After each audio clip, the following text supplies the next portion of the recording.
Hey, this is Michael, and this is Atticus, and today I want to talk about the 5 frequencies of animal communication. In my work as an animal communicator, I have recognized that when we identify the different frequencies, the different ways that we communicate intuitively, energetically, and telepathically with animals, really decipher them and sort of break them up and recognize those different ways of communicating and appreciate them and cultivate them, it strengthens our ability to align all of the frequencies and amplify the way that we communicate and connect with animals and helping them helping us, understanding each other. And so what I mean by this, the 5 frequencies of animal communication, is it can be broken down into, okay, so number 1, the first frequency would be the physical frequency. So that could be, the way a dog can come up and paw you when they want to communicate with you, or maybe you're noticing when your cat is, irritated with you in their body language, or even like the side eye that they give you, or even this, like Atticus giving his love to me, wanting me to know that I love him and he loves me, and that we're present with each other and that we're enjoying this moment together. Very physical. It's a physical way of communicating. And so really recognizing how you physically communicate with animals and how your pet is communicating with you is something to just sort of pause and meditate on. Physical frequencies can also be related to how you are feeling physically when you're with your animals. So maybe you're with them and you're feeling maybe a pain in your back, or maybe you're feeling tension in your head and you wonder, is this mine or is it my animal? So sometimes people will feel a frequency within their body that is very physical, and that's a form of communication. The second frequency is emotional frequencies of communication. So this could be when the joy that an animal is sharing in the moment with us. It could be, a dog jumping for a frisbee, or a cat playing with its cat toys, or a horse that's, trotting along and doing dressage and just feeling that, that joy within them. Or it could be even like nervousness, anxiousness, or recognizing the emotional response that an animal is having. And then also too, we might be feeling a certain way and wonder, why am I feeling this way? Why am I feeling nervous and anxious? Is my animal feeling this? So we can feel, through the energetic animal communication methods and lines and frequencies of communication through our emotions. So recognizing how animals are emotionally communicating with you and how you're communicating emotionally with them, but also how you are feeling it. So that's kind of combining the physical, but I mean more when you're getting like an emotional wave within you that you might be recognizing is something that your animal is experiencing.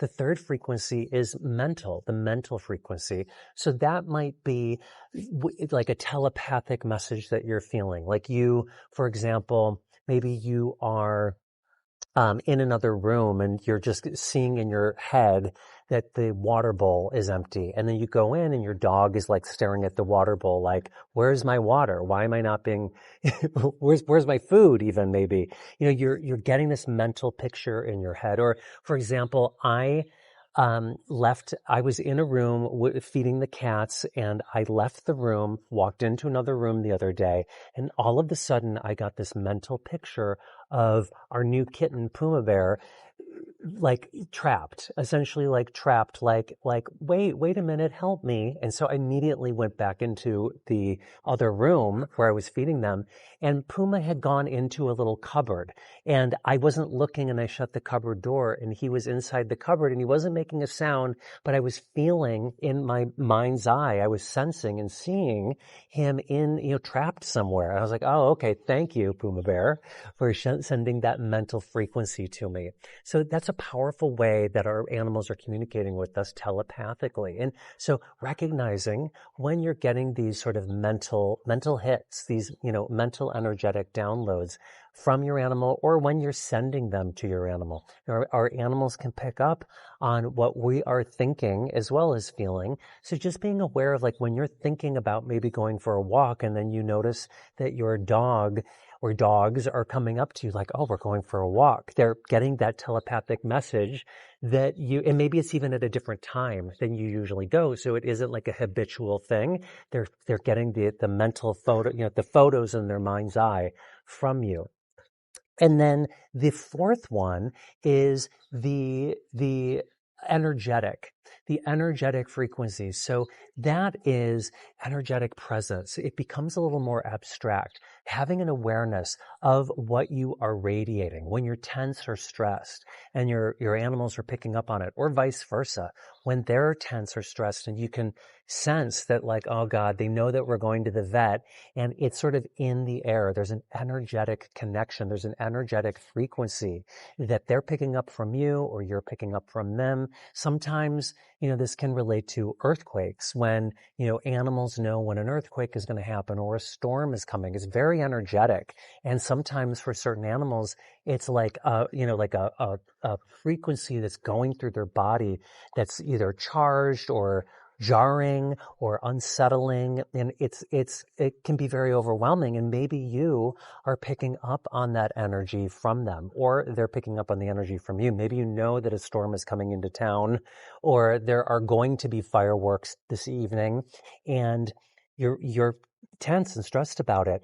We humans radiate a frequency, an energetic frequency that our animals pick up, for better or worse. And so we can harness that and really take the reins of that and communicate energy that we want them to feel, really like connecting in, as I always say, to the vision, the feeling, and the frequency of how we want our pets to feel, how we want to feel, that is in everybody's highest good, rather than by default reacting to the negative, so to speak.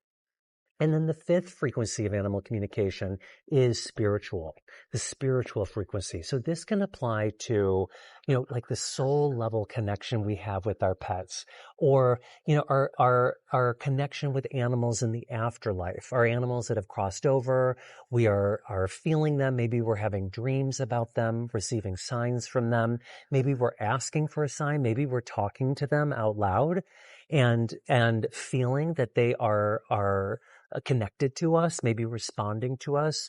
This can also apply to, our spiritual connection with our living animals, feeling just a soul level connection with our pets where it's like unspoken. There is just this deep bond where you just like this, especially this one. It's like he's my wingman. He's certainly my ride or die, my co-pilot.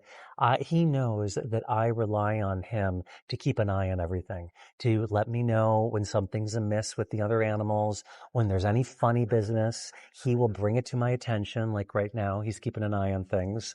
Like there's squirrels that are running around here, and he's on high alert. But he knows, it's like I can look at him and he's like, yeah, I got your back. And he knows I have his back. But it's a deep spiritual bond that he and I have. He's very much an old soul, and there are a lot of layers to him. He's very complex and compassionate and tuned in. And the energetic frequencies, the spiritual frequencies that we share together are profound. And so, even in moments like this, I will notice and appreciate it. There's also physical that's happening here because he's kissing me, and emotional because there's love and connection. There's communication. You're a good boy. Yeah, you're a good boy. Yes, you're a good boy. He's like, yeah, I know I'm a good boy. So the reason why I'm sharing these 5 frequencies of animal communication is when you break it down and you recognize how you experience the different frequencies in your life with animals, whether your own pets or with animals you encounter on the street, maybe it's wildlife. And having this awareness gives you the ability to strengthen each one of these frequencies, so then you can weave them together and utilize them all on the fly, combining all of them.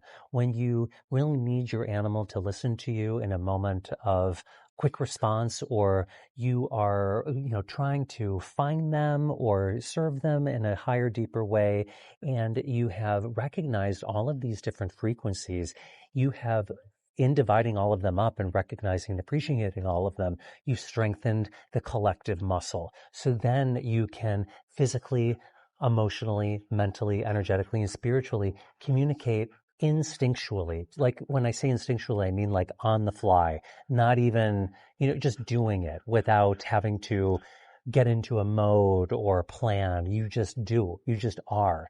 You are together. So try this out. Have you ever noticed the different frequencies? Do you appreciate maybe how you physically communicate with your animals, or spiritually or mentally or energetically or physically? Have you ever really taken the time to notice and appreciate or recognize maybe you're stronger in some areas, some frequencies, and maybe not so much in others?